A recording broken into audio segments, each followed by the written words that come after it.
मुत्तय्यिबाति व युहर्रिमु अलैहिमुल खबाइसा।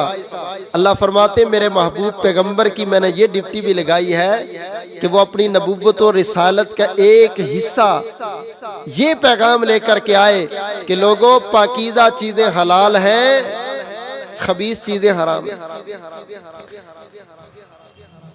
खबीस चीज हराम है और जितनी भी हराम चीजें असल वजह इनकी खबीस होना ही थी। उसको हम समझे या ना समझे, डॉक्टर क्या देता है इस चीज को छोड़ दो ये तेरे लिए नुकसानदेह है, हम उस पर यकीन करते हैं। अल्लाह हमारा खालिक व मालिक है, वो ज्यादा जानता है कि इस बंदे के लिए क्या फायदेमंद है क्या नुकसानदेह। रसूलुल्लाह सल्लल्लाहु अलैहि वसल्लम ने फरमाया कुल्लु मुस्किरिन खमरुन व कुल्लु मुस्करिन हरामुन। हर नशे आवर चीज शराब है और हर नशे वाली चीज हराम है। जितनी चीजों के अंदर भी नशा है वो चीजें हराम है और उनके हुर्मत की खबीस है। इनमें से एक चीज ये है, मेरे भाई गुस्सा भी नहीं करेंगे, वो भी हमारा मामूल बनी हुई है और अपने अपने दिल को सहारा देने के लिए किसी न किसी मौलवी ने ये फतवा दिया कि ये चाहे, वो चीज है तंबाकू सिगरेट नोशी। वो हुक्के की शक्ल में पिए या सिगरेट पिए, ये भी नशा है और ये भी हराम है। इसकी वजह कि ये खबीस है। आप कहेंगे ये खबीस कैसे है? मैं 7 दलीलें देता हूं इसके खबीस होने की।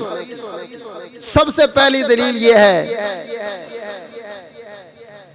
इससे बू आती है, तैयब चीज से बू नहीं आती, इसको पीने वाले के मुंह से बू आती। ये इसके खबीस होने की पहली अलामत है कि जो भी सिगरेट पीता है हुक्का पीता है उसके मुंह से बदबू आएगी और ये अलामत है कि ये खबीस है, ये तैयब नहीं है। और दूसरी चीज ये है कि इसको बनाने वालों ने खुद तस्लीम किया कि ये खबीस है।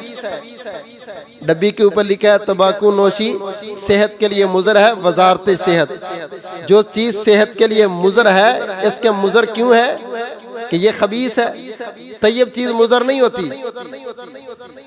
अच्छा, इसके बनाने वाला भी इसको खबीस समझता है और इसको पीने वाला भी इसको खबीस समझता है। आप में से कोई बंदा मस्जिद में बैठ के सिगरेट पीते किसी को देखा है?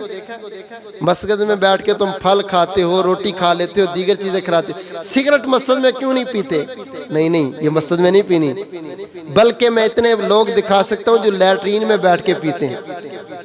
और लैट्रीन में बैठ के कभी कोई तैयब हलाल चीज खाई जाती है? पीने वाला खुद साबित कर रहा है कि ये खबीस है। और चौथी दलील ये है कि जब हमारे भाई नमाज पढ़ने आते हैं तो सिगरेटें निकाल के जूते में रख देते हैं। पीनी तो दूर की बात, मस्जिद में लेके भी नहीं आते। भाई अगर ये अच्छी चीज है इसको मस्जिद में क्यों नहीं लाते? नहीं, ये अच्छी चीज नहीं है, ये खबीस है, इसको जूते के अंदर रख के आते हैं। अल्लाहु अकबर कबीरा। अच्छा, इसी तरह इस चीज के खबीस होने की यह भी दलील है कि जो इसको पीता है वो अपनी औलाद को इसके पीने का आदी नहीं बनाता। कोई अक्लमंद बंदा ऐसा नहीं है जो खुद सिगरेट पीता और अपने बच्चों को भी कहे चल भी तू भी पी, बेगम को कहे तू भी पी, बल्कि उनको मना करता, डांटता, तुमने नहीं पीने, मुझे तो ये बीमारी लग गई, तुम्हें बच के रहना है, ये नुकसान ही नुकसान, इसका फायदा करो। अल्लाह अकबर कबीरा। और इससे कैंसर और फिफड़ों की बीमारी पैदा होती है। जो चीजें आपस में बीमारियां पैदा करती हैं, और ये इतनी बीमारी पैदा होने की वजह से अगर बंदा इसी वजह से मर गया, अल्लाह ना करे इसी वजह से मर गया, तो याद रखना ये खुदकुशी के ज़िम्मे में आता है। इसको पी पी के उसने अपनी नालियां बर्बाद कर ली, फिफड़े खराब कर ले, इसी वजह से उसकी मौत वाक़ई हो गई। रसूलुल्लाह सल्लल्लाहु अलैहि वसल्लम को यहूदन ने जहर पिलाई थी ना, आप क्या फरमा रहे थे फौत होते वक्त कि आज भी मुझे ऐसे महसूस हो रहा है कि वो जो यहूदन ने मुझे जहर पिलाई थी वो मुझे काट रही है अंदर से। और सब मुहद्दिसीन ने बिल इत्तिफाक कहा है ताजदार अंबिया शहीद है, क्योंकि आखिरी लम्हे में आपके ऊपर भी उस जहर के दोबारा असर नमाया था। उस जहर के असर नमाया हो गए तो आप शहीद हैं। अगर किसी की मौत के वक्त ये असर नमाया हो गए कि सिगरेट पीने की वजह से इसके गुर्दे फेल हो गए, इसके फेफड़े फेल हो गए, इसकी ये नालियां खराब हो गई और यही सबब बना इसकी मौत का, तो ये खुदकुशी के ज़िम्मे में आएगा, जो इतना बड़ा जुर्म है कि मेरे महबूब ने खुदकुश की नमाज जनाजा नहीं पढ़ी। मेरे मोहतरम भाइयों, सातवीं दलील ये है कि ये स्मोक, ये धुआं है और धुआं जहन्नमियों की खुराक है, धुआं हराम चीज है। धुएं को पीना, ये सिगरेट हो या इसके मुख्तलिफ ये जो शीशा है, दीगर नाम रखे जाते हैं, पता नहीं कितने कितने इसके नाम है, ये जितनी भी चीजें हैं ये सब इसी जुमरे में आएंगी, ये हराम है। और इसको पीने वाला याद रखे कि हराम का एक लुकमा 40 दिन तक बंदे की इबादत अल्लाह फरमाते मैं कबूल नहीं करता।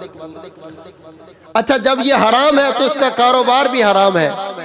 रसूलुल्लाह सल्लल्लाहु अलैहि वसल्लम की सही हदीस है, मुस्नद अहमद के अंदर भी और इब्ने माजा के अंदर भी है। रसूलुल्लाह सल्लल्लाहु अलैहि वसल्लम ने फरमाया, इदा हर्रमा अकल शैइन हर्रमा समनुहु।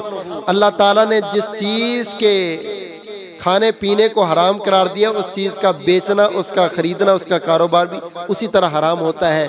और एक हदीस में आपने फरमाया, मेरे सहाबा, यहूदियों पर अल्लाह ने लानत की, अल्लाह ने इनके ऊपर, अल्लाह ताला ने इनके ऊपर शहूम को हराम करार दिया था। ये शहूम क्या चीज है? ये जानवर के पेट से जो चर्बी निकलती है, इसको अरबी में शहूम कहते हैं। फरमाया, इस चर्बी को अल्लाह ने यहूदियों पर हराम करार दिया। यहूदी चर्बी नहीं खाते थे, इसको पगला के इसका घी बना के बेचते थे। मेरे अल्लाह ने इन पर लानत की कि इन्होंने अल्लाह की हराम करदा चीज का कारोबार शुरू कर दिया। हराम चीज को बेचने से, इसका कारोबार करने से, याद रखना, अपने सारे कारोबार को बर्बाद ना करो। क्या हो जाएगा? तेरी दुकान पर 4 सिगरेटों की डब्बियां ना होंगी तो अल्लाह के लिए इससे बरात करो और इसको अपनी दुकान से साफ करो। पूरे दूध के जग के अंदर थोड़ी सी गंदगी भी फेंक दो तो गंदा सारा ही हो जाता है। हम अपने हलाल लाखों के कारोबार